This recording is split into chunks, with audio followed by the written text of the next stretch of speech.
Bienvenidos a este espacio. Hoy hablaremos del libro Diego Fusaro y la resiliencia, esa palabra que está tan de moda y siempre es impulsada en muchos eventos.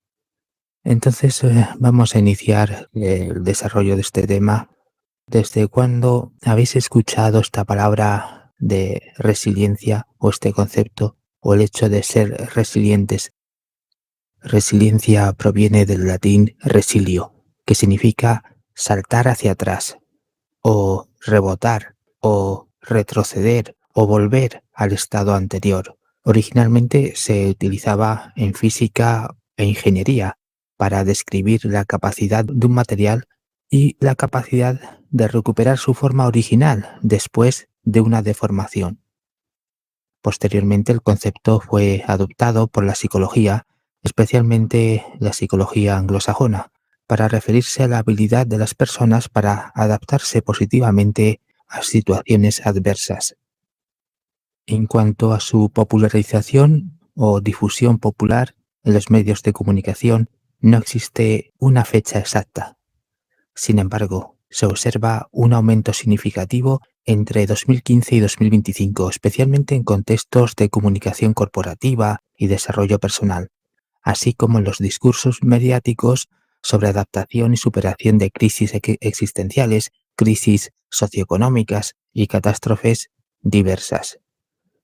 No obstante, el concepto de resiliencia no existe en las fuentes antiguas, aunque hay nociones que podrían considerarse más o menos afines en la tradición oriental y occidental, especialmente de la filosofía estoica, aunque la palabra como tal no aparece, sino más bien la idea de que la vida está llena de adversidades y por esto uno debe cultivar la fortaleza interior, ya que la clave de una vida plena y sin sufrimiento no radica en tratar de cambiar las circunstancias externas, sino en cómo reaccionamos. Pese a que no hay una conexión directa entre la resiliencia psicológica y el estoicismo, la psicología oficialista y el coaching motivacional hablan constantemente de resiliencia estoica y de estoicismo resiliente, pero es que hablan constantemente, como si esto fueran dos palabras intercambiables o que estuvieran dentro de ese discurso filosófico o dentro de la psicología como tal. Esto es parte, o al menos forma parte del marketing espiritual. También hay una finalidad que es adoctrinar y preparar a las masas sociales para los futuros contextos caóticos y volátiles.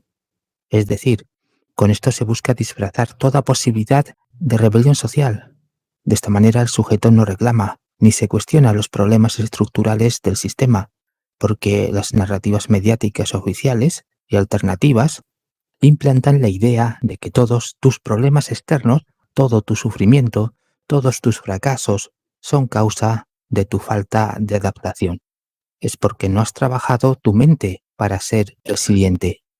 O en otras palabras, el problema no es el sistema, sino tú como individuo, y por eso necesitas ayuda psicológica. Y es aquí cuando muchas personas acaban cayendo en las garras de los promotores mediáticos del estoicismo simple y del coaching motivacional. Precisamente en 2024, el filósofo italiano Diego Fusaro publicó su libro Odio la resiliencia contra la mística del aguante, donde critica el concepto contemporáneo de resiliencia y sus conexiones con la psicología oficialista, la psicología de autoayuda y el coaching empresarial. Entonces, primero Fusaro argumenta que la resiliencia no es un valor neutral ni universalmente positivo, sino un concepto instrumentalizado por el capitalismo neoliberal. Por ende, la resiliencia es una herramienta para hacer que las personas acepten pasivamente la precariedad, la explotación y la injusticia, promoviendo la adaptación individual en vez de la transformación colectiva. Es decir, la resiliencia reemplaza antiguos ideales de revolución, justicia y cambio social. En vez de luchar contra un orden injusto, se enseña a los individuos a resistir en silencio, a aguantar y a buscar soluciones personales a problemas estructurales. O sea, la resiliencia no es una virtud espontánea ni auténtica, es una virtud exigida por el sistema, como una forma de disciplinamiento psicológico. Por ejemplo, antes se promovía la obediencia religiosa o cívica, hoy se promueve la resiliencia como virtud del buen trabajador flexible y sumiso. Por otro lado, Fusaro critica a los tontos útiles y a los cómplices que promueven la resiliencia como un principio de la psicología de autoayuda o de la filosofía estoica, porque son y han sido claves para promover la mística secular del aguante.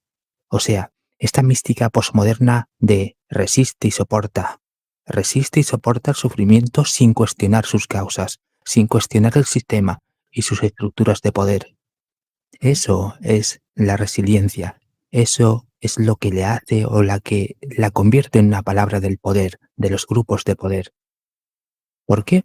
Porque la resiliencia es una herramienta de domesticación emocional. Se exige a los individuos controlar sus emociones, mantenerse positivos, adaptarse a la adversidad sin protestar, lo cual sirve para mantener el status quo. Para Fusaro, el capitalismo está creando sujetos resilientes. ¿Qué es sujetos resilientes? Pues individuos resignados, adaptados y tolerantes con el sistema. Desde la perspectiva junguiana, pues los poderes fácticos están desactivando el arquetipo del héroe individual. Esto es el héroe verdadero, que enfrenta la oscuridad. En cambio, el sujeto domesticado evita la confrontación, no transforma nada, solo sobrevive.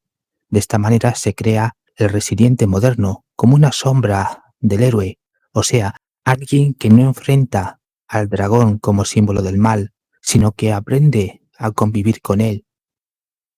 Jung habla de la sombra como los aspectos reprimidos de la psique.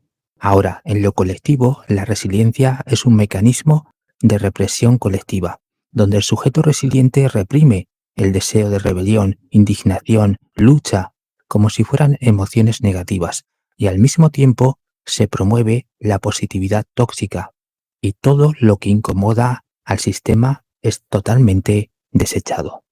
También Jung sostiene que todos tenemos elementos femeninos, el ánima, y masculinos, el animus. Por ende, la resiliencia promueve un ánima pasiva, receptiva, adaptativa, desequilibrada. O sea, el sujeto resiliente es sumiso y psicológicamente desequilibrado, porque se le bloquea el animus crítico, combativo y transformador. En consecuencia, la individuación junguiana es imposible con esta resiliencia posmoderna.